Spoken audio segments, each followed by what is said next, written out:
ভাবুন আপনি একটি ব্যস্ত আন্তর্জাতিক এয়ারপোর্টে দাঁড়ানো, হঠাৎ দেখলেন একজন মানুষ সাধারণ পোশাকে সুটকেস হাতে, একদম সাধারণ বিদেশি যাত্রীর মতোই দেখা যাচ্ছে তাকে, কিন্তু তার পাসপোর্টে লেখা আছে এমন একটি দেশের নাম যা পৃথিবীর কোনো মানচিত্রেই নেই। ইমিগ্রেশন অফিসাররা প্রথমে ভাবে এটা হয়তো প্রিন্টিং ভুল, কিন্তু পরক্ষণেই তারা অবাক হয়ে যায়। পাসপোর্টটি পুরোপুরি আসল, ট্রাভেল স্ট্যাম্পগুলো রয়েছে পৃথিবীর বিভিন্ন দেশের, কিন্তু দেশটার নাম টাউরেট। এবং এরপর যা ঘটেছিল তা 1954 সাল থেকে আজ পর্যন্ত বিশ্বের অনেক অদ্ভুত এবং রহস্যময় ঘটনাগুলোর তালিকার শীর্ষে রয়েছে।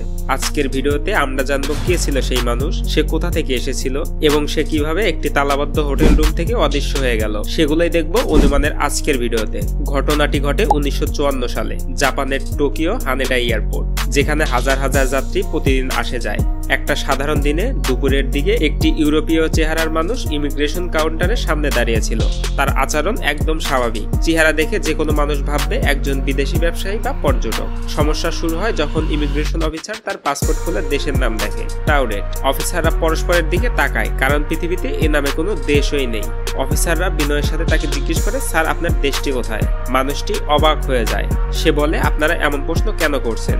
টাউরেট তো ইউরোপেরই দেশ, ফ্রান্স এবং স্পেনের মাঝখানে। কিন্তু আসল ইতিহাস অনুযায়ী ফ্রান্স এবং স্পেনের মধ্যে রয়েছে অ্যান্ডোরা। টাউরেট নামের কোনো দেশ নয়। অফিসাররা যখন তাকে মানচিত্র দেখায় তখন লোকটি আরো বেশি অবাক হয়ে যায়। সে বলে, আপনারা আমাকে ভুল মানচিত্র দেখাচ্ছেন। আমাদের দেশ টাউরেট 1000 বছরের পুরনো। আমি জীবনে একবার মানচিত্র দেখেছি, কখনো আন্ডোরা নামের কোনো দেশ দেখিনি। এই কথায় ইমিগ্রেশন অফিসাররা বিভ্রান্ত হয়ে পড়ে। তার পাসপোর্টটি আসল কিনা পরীক্ষা করতে ইমিগ্রেশন অফিসাররা পাসপোর্ট স্ক্যান করে, হাতের লেখা মিল দেখে, স্ট্যাম্প পরীক্ষা করে। সবই মিল ছিল। পাসপোর্টে ছিল তার পূর্বের ভ্রমণের স্ট্যাম্প। ফ্রান্স, জার্মানি, রাশিয়া, জাপানের আগের 3টি ভ্রমণ, সব ঠিকঠাক মিল ছিল। কিন্তু দেশটার নাম এটা পৃথিবীতেই নেই। এমনকি তিনি যে কোম্পানিতে কাজ করেন বলেছেন, অফিসাররা সেই কোম্পানির নাম খুঁজে দেখলেও এমন কোনো কোম্পানিই নেই। তখন সন্দেহ হয় লোকটি মানসিকভাবে ঠিক নেই কিনা, কিন্তু তার কথাবার্তা, আচরণ, ডকুমেন্ট সবই স্বাভাবিক। কিছুই মিল ছিল না, কিন্তু সবই মিল ছিল। রহস্য এখান থেকেই ঘন হতে শুরু করে। ইমিগ্রেশন সিদ্ধান্ত নেয় লোকটিকে আটক করবে না, কিন্তু যাচাই বাছাইয়ের জন্য তাকে একটি হোটেলে রাত কাটাতে বলা হয়। হোটেলের রুম ছিল 15 তলায়। দরজার বাইরে 2 জন গার্ড 24 ঘন্টা ডিউটি করছিল। লোকটির জিনিসপত্র, পাসপোর্ট, ভিজিটিং কার্ড, ব্যাংকের চেক বই সবকিছুই ইমিগ্রেশন লকারে রাখা হয়। পরের দিন সকালে ইমিগ্রেশন অফিসাররা তাকে আরো জিজ্ঞাসাবাদ করার জন্য হোটেলে যায়, কিন্তু সেখানে গিয়ে তারা দেখে রুম একদম খালি, লোকটি অদৃশ্য।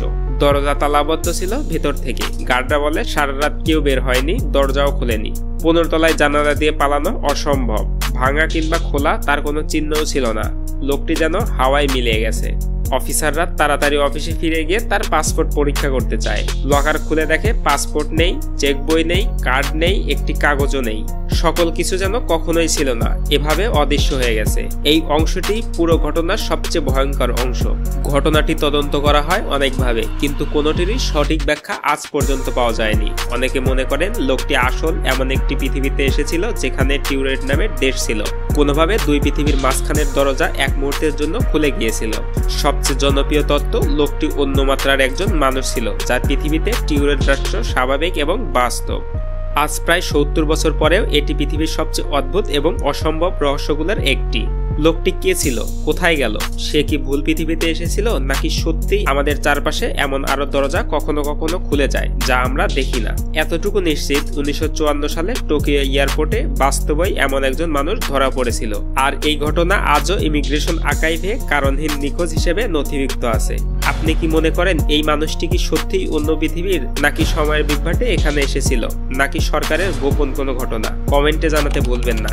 এমন বাস্তব, অদ্ভুত রহস্য জানতে চ্যানেলটিকে সাবস্ক্রাইব করে পাশে থাকুন, কারণ আরো রহস্য অপেক্ষা করছে অনুমানে।